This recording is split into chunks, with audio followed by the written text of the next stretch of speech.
Welcome to the Deep Dive. Today, we're strapping in to examine, well, the fundamental architecture of really staggering fortunes. We're looking for the operational playbooks, the patterns that define ultimate success. Right. Our mission is to trace how extreme wealth has evolved.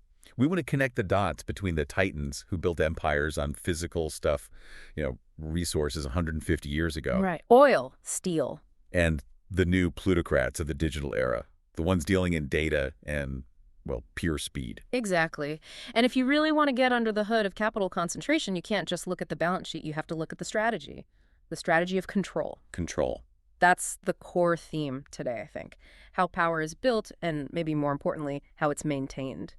We're shifting, you see, from a world where power meant controlling physical things, oil, steel, railroads, the necessities, to a world where power is built on, well, more abstract forms of control. Control of data, proprietary data, control of speed, like in financial markets, and maybe the most critical piece, control of the narrative, the political story, the public perception. So the basic impulse, the drive to consolidate, that hasn't changed. Not fundamentally, no, but the mechanisms, they've changed dramatically. And the scale. That's where the modern story just takes a wild turn, isn't it? For decades, the image we had of massive industrial wealth was, fixed by figures like John D. Rockefeller. The ultimate titan. Right. By 1913, he officially crosses the billion-dollar mark. $1 billion back then. That number, it just represented the absolute peak of historical fortune, earned over a whole lifetime of consolidating an industry. It was a staggering number, absolutely. Required unprecedented industrial scale and, let's be honest, a certain ruthlessness.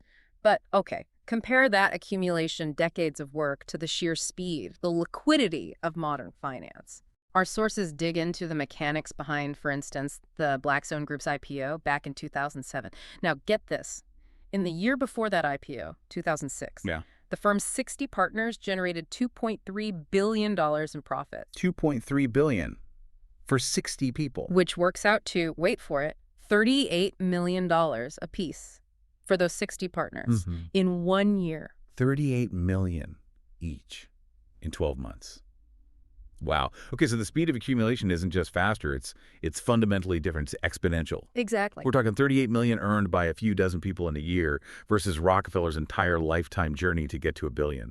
What does that velocity, that sheer speed, tell us about capital today? It tells us that the profits are increasingly hidden, for one. They're leveraged, they're incredibly liquid. The modern financial machine, it operates at speeds and, frankly, risk profiles that make the Rockefeller era feel almost quaint. Quaint, yeah. The sheer velocity of modern capital creates this disconnect, you see, between the economy most people experience day to day, the visible economy, and these hidden pools of sudden, massive wealth. We need to unpack the architecture that allows this kind of acceleration. Okay, so let's start where it all began, with the original masters of control, the industrial titans. Right. Back to the 19th century. These men, they understood that making the money was just phase one. Phase two, the harder part, maybe the more critical part, was keeping total control and making sure the dynasty survived. Absolutely. When you look at someone like Cornelius Vanderbilt, it wasn't just about being rich. He was almost pathologically obsessed with controlling the underlying assets, ensuring that power base lasted. He was famously blunt about it, too. He was. He said, if you give away the surplus, you give away the control. That surplus wasn't just extra cash, was it? It was leverage. Operational leverage, political influence. That single line feels like a blueprint for dynastic power. It really is. That surplus was his buffer against the market going crazy. It was his way to influence politicians, his way to buy out rivals when they got too close. He saw things like philanthropy, or even just giving money loosely to his heirs as dissolving the very engine of the family's dominance. So his planning was meticulous, focused on the long game. Incredibly meticulous, and explicitly focused on securing the foundation for the third generation. Not just his kids, but his grandkids. How did he actually do that? What were the mechanics? Well, the sources show he assigned specific blocks of shares, tens of thousands of them. Harlem and Central shares, right at the core of his railroad empire. He gave these directly to William K's four sons. So not just gifting money, but gifting specific pieces of the control mechanism. Precisely. This wasn't about generosity in the abstract. It was strategically allocating voting rights, income streams, all tied directly to the core infrastructure. It was designed to preserve the family's power base forever, basically. Keep it unified. Keep it unified, keep control over the infrastructure, stop the next generation from just selling off bits and pieces for quick cash. It was an exercise in asset entrenchment, fortifying the walls. Okay, so Vanderbilt masters control through dynastic assignment. Then you have Andrew Carnegie. He seems to represent sheer industrial scale, the kind of mythic power of building massive infrastructure, but built on absolutely cutthroat competition. Yeah, Carnegie is scale and a certain kind of operational ruthlessness, the Edgar Thomson steel mill. The sources describe it as this grand monument to the growth of the nation, the triumph of American manufacturers. The symbol of progress. It was an incredible monument, technically speaking, a testament to efficiency, to scale. But its foundation, the way it was run, relied on a brutal, calculating, and sometimes incredibly detached management style. Carnegie mastered the art of using conflict, even personal detachment, for corporate gain. We see that really clearly in the fight with his partner, Henry Clay Frick, right? Oh, vividly. That's a classic case study. The core of the conflict was that Carnegie's steel interests often needed Frick's Coke company to sell Coke below market price. Basically, Frick's company was subsidizing Carnegie's steel production. Which Frick obviously wasn't happy about. Not at all. He lodged what the sources call a serious protest, accused Carnegie directly of a manifest prostitution of the Coke company's interests. That's strong language. It was a full-blown corporate betrayal in Frick's eyes. And Carnegie's reaction. That's the fascinating part. It's a masterclass in, psychological corporate warfare. He accepted Frick's resignation without a word, just stonewalled him on the serious allegation. Ignored it. Completely. And then, to add insult to injury, he starts sending these casual, almost chirpy invitations to Frick, who's just stormed out, full of anger and resentment, inviting him to come visit him in Scotland. Seriously, what did he say? Things like, "It's superb. Come and see what one gets in Scotland these summer days." Just completely ignoring the massive conflict that had just blown up between them. Wow. Treating a huge fight like it was nothing. Just minor workplace friction. Exactly. It diminished Frick's entire argument by refusing to even acknowledge it as serious. It allowed Carnegie to operate on this cold, strategic level, always prioritizing the steel empire's bottom line over personal relationships, even partnership interests. That shows a kind of power beyond just money, doesn't it? The power to define reality for people around you. Precisely. And he also understood, maybe earlier than most, that controlling the public narrative was just as important as controlling the actual steel mills. He weaponized PR decades before it was really a thing. How so? That's where his strategic genius really shines. Our sources detail this famous public battle he picked with the Pennsylvania Railroad. He went public, accusing the railroad of committing crimes against the people. Strong words again. Very strong, claiming their high shipping rates were actively menacing Pittsburgh's prosperity. He positioned himself as the champion of the little guy, the spokesperson for the great army of labor, the protector of the city. But the sources suggest his real motivation, initially at least, was a bit more personal, right? Absolutely. The materials show that his core anger, the thing that initially sparked the fight, was the railroad's refusal to pay him what he thought he was owed for his stock in the South Pennsylvania Railroad. A personal, high-stakes financial dispute. So he took his private fight public. And masterfully turned it into a public crusade.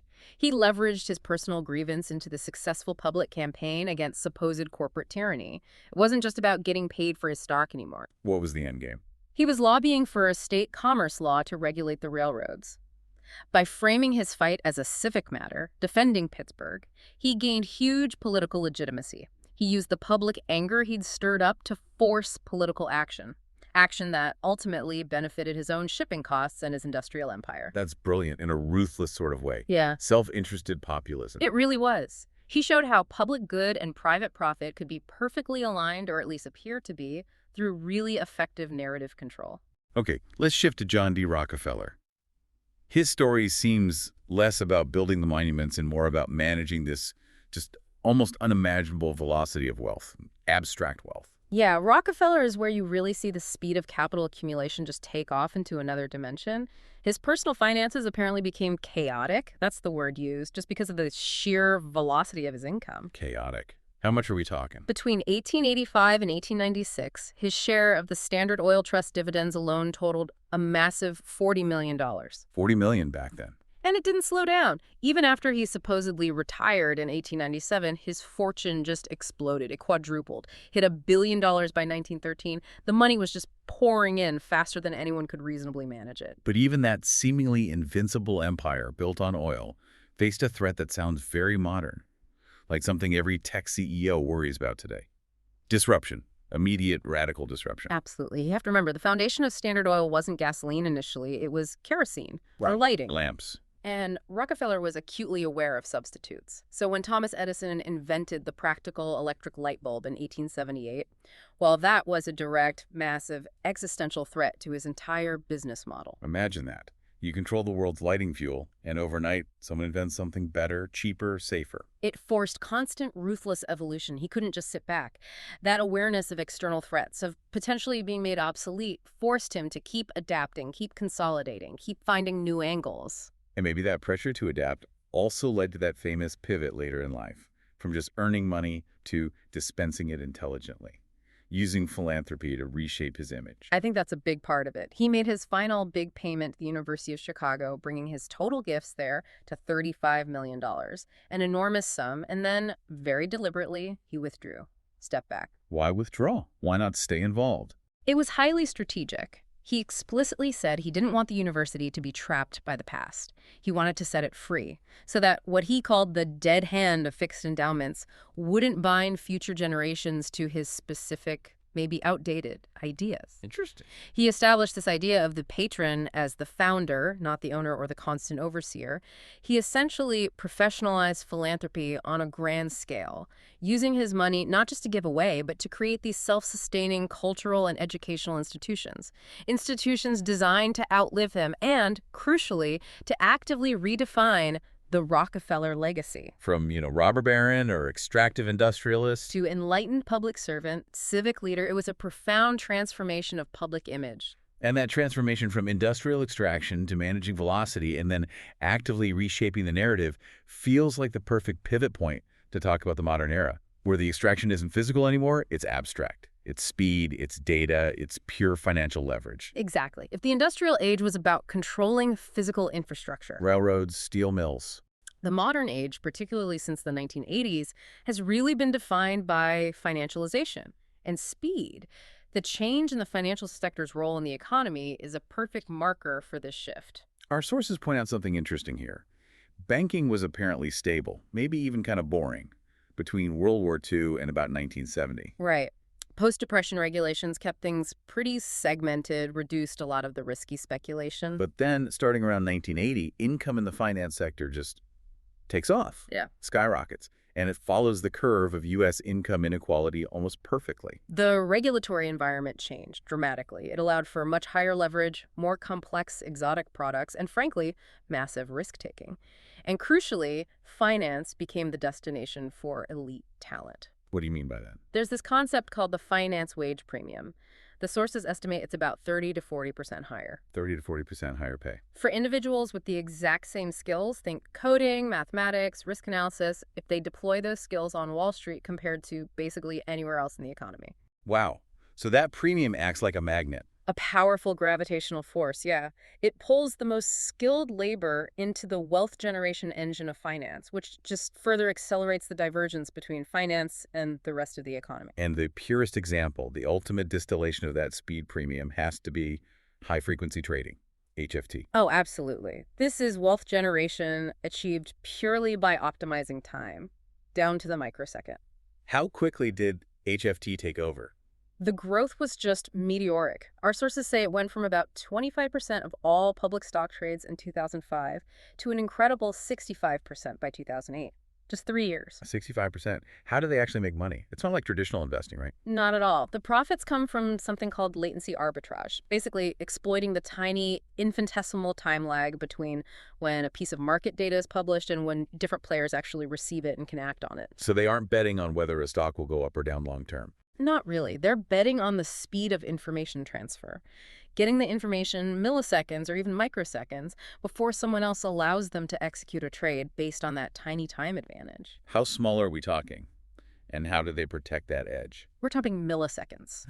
3 milliseconds, for example. The most aggressive case detailed in the sources is a company called Spread Networks.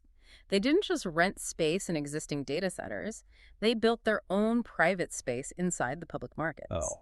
They laid a brand new proprietary fiber optic line, straight shot from Chicago to New Jersey, shaving those crucial 3 milliseconds off the transmission time compared to the public lines everyone else used. And access to this private line. Cost millions, just for the entry fee. It was only available to firms willing to pay top dollar for that speed advantage. And they had ways to make sure that advantage stayed exclusive. Oh yeah, it was baked right into the contract. The sources say the contract explicitly prohibited the firms leasing the line from sharing it or reselling bandwidth. It protected that microsecond advantage as proprietary capital.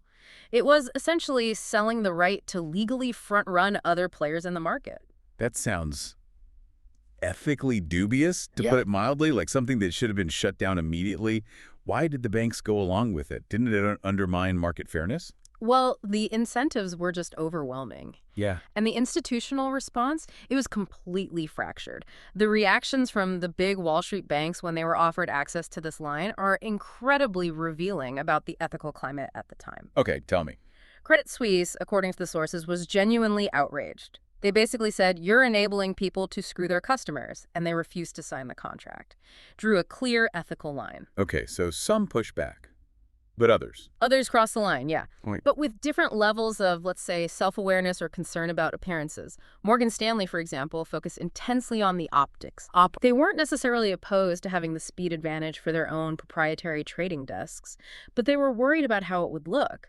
They asked spread networks to help them wordsmith the contract. Wordsmith it to do what? To give them plausible desirability. They wanted the edge, the ability to profit from the speed, but without the public shame of being seen to explicitly abandon their clients' interests. Maintain the appearance of fairness while benefiting from the rigged game. That's one way to put it. And then there was Goldman Sachs. And Goldman.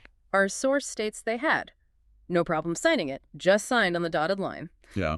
This split really shows you something. For the biggest players, the potential profit from high-frequency front-running was simply too massive to ignore. When profit is measured in microseconds and millions of dollars, the internal pressure to grab that edge just crushes any institutional concerns about market equity or fairness. Even if people at the top knew it was problematic. The problem was obvious, yes. But the lure of the next bonus, the next paycheck, ensured compliance down the line. The system incentivized looking the other way. Okay, so HFT exploits the microsecond. Now, if we shift to the AI economy, we seem to move from the value of speed to the value of the monopoly, where the asset isn't just speed, it's the data itself, owning the data. This feels like the truly disruptive break with historical patterns of wealth accumulation. Kai-Fu Lee, in our sources, points out that in core autonomous AI tech, American companies currently lead China by about 2 to 3 years. Which doesn't sound like much, maybe. In technological timelines, especially in AI, that's described as light years of distance. It's a huge gap. And it's sustained primarily by the intense clustering of world-class engineers at just a handful of companies, like Google. So talent concentrates, data concentrates. Exactly. And this centralization of expertise, combined with owning vast proprietary data sets, fuels this self-reinforcing dynamic that's pretty unique historically. But doesn't traditional capitalism have a built-in correction? Creative destruction. New companies emerge, new jobs are created, monopolies eventually get challenged. Why might AI monopolies break that rule? That's the crucial question. The argument is that the competitive barriers are basically insurmountable, and the network effects are absolute. First, think about labor. Traditional low-cost labor provides zero edge against a highly efficient machine learning system. You can't compete on price when the machine costs keep falling. Yeah. Second, and this is the killer point, data-driven monopolies are described as forever self-reinforcing. Forever. Think about it. The more users Google or Meta or any big AI player attracts, the more data they gather, petabytes of it. That data makes their core AI product better, smarter, more effective, which then attracts even more users, which generates even more data. That's a feedback loop. A feedback loop that effectively locks out any potential competitors permanently, because a new entrant can never hope to acquire the foundational data set needed to train their AI models to be competitive. They're perpetually behind. And that level of centralization, that potential permanence, carries a huge societal risk. The sources mention the possibility of a 21st century caste system. It's the nightmare scenario, really. The potential division of society into two distinct groups. The AI elite, the ones who own the data on the algorithms, control the systems. And everyone else. And what the historian Yuval Harari controversially termed the useless class. Now, that's a provocative term, but it refers to those segments of the population whose labor might not generate enough economic value to support themselves, simply because machines can do it cheaper, faster, maybe better. So when those self-correcting market mechanisms break down, because data can be scaled infinitely and monopolized almost instantly, The whole social contract starts to look shaky. It fundamentally challenges our assumptions about work, value, and opportunity. this intense focus on speed, scale, data, Mm. it seems mirrored in a way in the startup world too, which often seems to monetize ambition and hypergrowth more than actual profit. Absolutely. The whole startup ideology, according to some of our sources, is actually unnatural. It pushes against basic human instincts, like wanting security, avoiding big risks. So how do startups overcome that?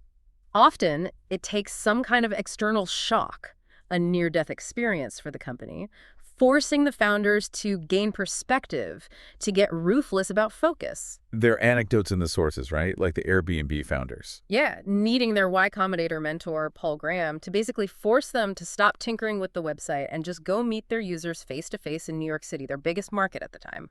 Laser focus. Or the Stonyfield yogurt guys. Right, needing their original business model to totally collapse, facing a huge yogurt quality crisis before they were forced to take the leap and build their own production plant. Extreme pressure seems to be the catalyst for that kind of unnatural growth. And this pressure cooker environment leads to these extreme corporate cultures we hear about. It often does, yeah. Designed to sustain that manic energy. WeWork is maybe the quintessential example. Co-founder Adam Neumann. The sources say it was startup culture turned up to 11. Free beer, loud music. Free beer on tap, booming pop music in the bathrooms, yeah. And this mission statement about making a life, not just a living, very aspirational. But there's a really stark contradiction there, isn't there? Despite all the talk about community and mission. Neumann simultaneously set an internal goal to lay off 20% of the entire workforce every single year. 20% churn, mandated from the top. That's kind of the dark side of that rapid growth model, isn't it? Brutal, often arbitrary cost-cutting, high personnel turnover, all masked by this veneer of a world-changing mission. And financially, how does this work? How do these companies get valued so highly when they're often losing money? The valuation is often based purely on limitless ambition, on the hope of future market domination, not present-day profit. Uber's a classic case. Famously lost money on pretty much every ride for years. Right, but their valuation soared past $50 billion. Why? Because investors weren't betting on the per-ride profit. They were making a massive, speculative bet on a single outcome, that Uber would completely replace personal car ownership globally. And become the delivery network for everything else, too. Exactly. Laundry, packages, food, you name it. The valuation was an economic bet on total market replacement, total disruption. In that kind of economy, ambition itself becomes the primary monetizable asset. And the founder, the figurehead, becomes almost inseparable from the company's perceived value. Which brings us to maybe the toughest part of this whole discussion. Yeah. The price. The often hidden, sometimes very dark price of this kind of concentrated power, and the lengths these wealthy dynasties or individuals will go to manage their image, control the narrative, and, well, mitigate the ethical fallout. Yeah, the transformation of industrial profit, or any profit, into cultural capital. It's an ancient mechanism of power, right? Build libraries, fund museums. But the Sackler dynasty provides a really chilling, very modern case study. It highlights the profound dissonance that can exist between that image transformation and the actual ethical cost of the fortune. Arthur Sackler, the patriarch, seems to have focused heavily on building that philanthropic legacy, a legacy of refinement, intellectual contribution. Absolutely. Establishing major institutions like the Arthur M. Sackler Museum, the Arthur M. Sackler Center for Health Communications at Tufts. This was image-making at its most sophisticated, embedding the family name within prestigious cultural and academic spheres. But meanwhile, the engine actually generating the money for all this was Purdue Frederick, the family company. And it was generating immense profits from specific products. MS Content, for example, was bringing in $170 million a year. That company, that product line, was the direct source of the capital funding the philanthropy. The two were inseparable. And those profits came with a devastating ethical cost. Purdue marketed its newer, supposedly superior painkiller, OxyContin, incredibly aggressively. The goal stated internally was apparently to bury the competition, drive market share through relentless sales tactics. The ethical fallout, as we now know, was just devastating. Internal documents cited in our sources lay bare the company's awareness, or at least the information available to them, about the drug's destructive path. There's one specific detail that's just horrifying. Yeah. Following a meeting in Alabama where mothers talked about losing their children to OxyContin overdoses, a report was apparently sent directly to Richard Sackler. And that report noted statements made at the meeting, specifically that OxyContin sales were at the expense of dead children. At the expense of dead children. That phrase, it just encapsulates the ultimate potential cost of prioritizing market dominance, profit growth, above everything else. It does, and it shows how the attempt to sanitize a fortune through cultural capital, through philanthropy, can't always mask the nature of the profit source, especially when the harm is so widespread and profound. It's a stark reminder, isn't it? The bigger the fortune, maybe the bigger the effort required to maintain public legitimacy, especially if the source is tied to exploitation or social harm. The scale of the wealth seems to demand a proportional scale of image management. Now, if we shift focus globally for a moment, the situation in some Asian economies highlights a different route to protected generational wealth, direct political dependence. Yeah, that political connection is absolutely central to understanding certain classes of tycoons in several Asian nations. The sources even give us specific terms for them. Like what? Like Kukong in Indonesia, that refers to a businessman who is deeply beholden politically, or the idea of the crony capitalist in the Philippines, or the pariah capitalist in Thailand. These aren't just descriptive terms, they define a specific way of operating. And this class, they tend to stick together, support the establishment. Overwhelmingly so. They exhibit a very high degree of pro-establishment consensus. And it's not just about ideology. Why then? Simple fear of the government. It's more structural than just fear. Their businesses fundamentally depend heavily on what the sources call particularistic favors from governments. Particularistic favors. Meaning what? Things like exclusive licenses to operate in certain sectors, government subsidies, protected market access where competition is limited or non-existent. They rely far less on pure competitive specialization or market efficiency. Ah, I see. So if your profits are basically guaranteed by political connections and favorable treatment, you have absolutely zero incentive to rock the boat. Challenging the political establishment would mean risking the very foundation of your business model. So their political influence isn't just about lobbying for slightly better tax rates. It's about maintaining the whole structure, maintaining the monopolies that guarantee their profits. Precisely. The example given is post-war Hong Kong tycoons. Their political influence was focused very specifically on maintaining a heavily cartelized domestic economy. Yeah, meaning industries were dominated by just a few players who didn't really compete fiercely with each other. This structure provided generous economic rents, basically, guaranteed high profits to a small, politically connected group of businessmen. It essentially transforms political loyalty directly into an economic utility, into cash flow. But perhaps the ultimate demonstration of control that comes with extreme wealth isn't in the political arena or even in philanthropy, maybe in the courtroom, using vast resources simply to protect an individual from accountability. The Jeffrey Epstein case is presented in the sources as a deeply disturbing example of exactly that. How legal strategy can be deployed, not necessarily to prove innocence or even argue facts effectively, But to do what? but simply to obstruct, to confuse. The defense's explicit strategy, according to the sources, was to make sure that the waters stayed muddy. Muddy the waters. Yeah. Because complexity and delay always benefited them. When you have essentially limitless funds to throw at legal firepower, the goal can shift from seeking truth to simply introducing chaos, confusion, and endless procedural hurdles into the legal process. It weaponizes the process itself. And the sources provide some chillingly specific details about the allegations Epstein faced, details that cut through that legal fog.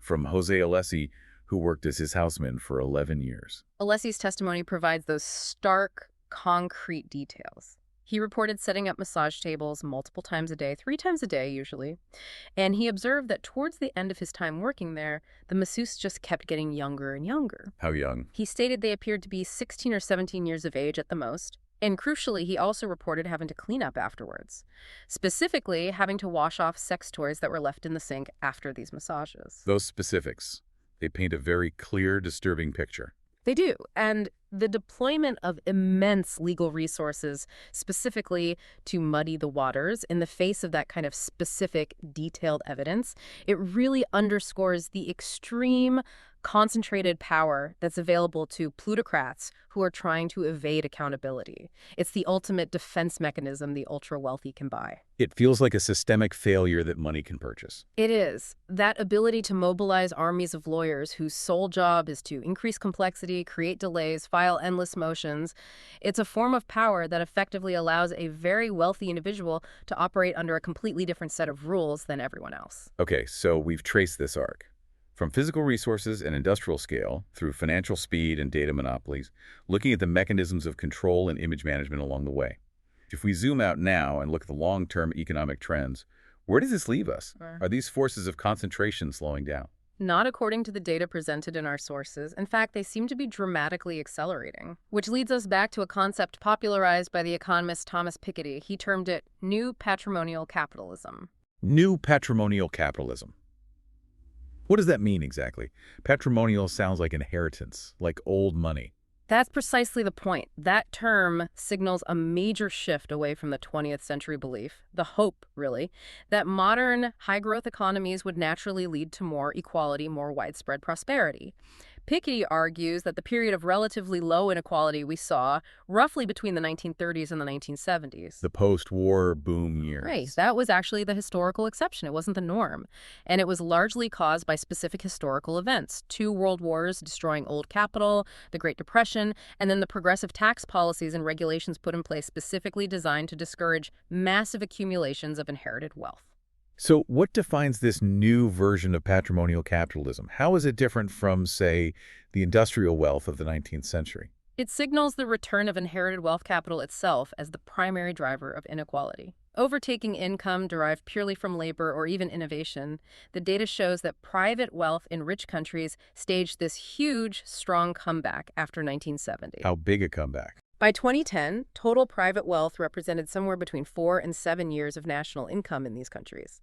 That's way up from the 2 to 3.5 years of national income it represented back in the 1970s. Wow, so the total stock of private wealth has ballooned relative to the size of the economy. Massively.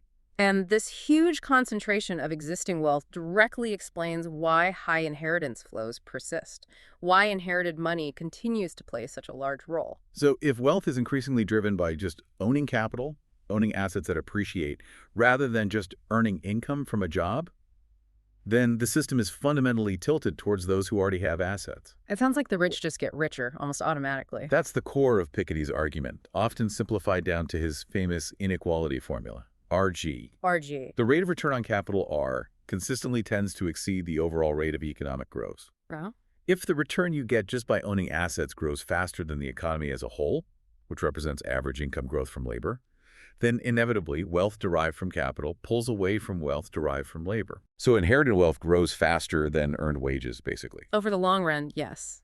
Which means the extreme concentration of wealth we see, the sources mention, the upper 10% owning at least 50 to 60% of all wealth, isn't just a temporary blip. It's a structural feature, a self-perpetuating dynamic of our modern economy, unless something actively counteracts it.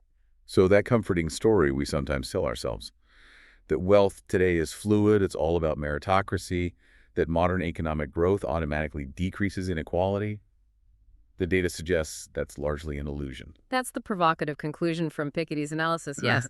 The system risks becoming permanently locked into this high inequality state.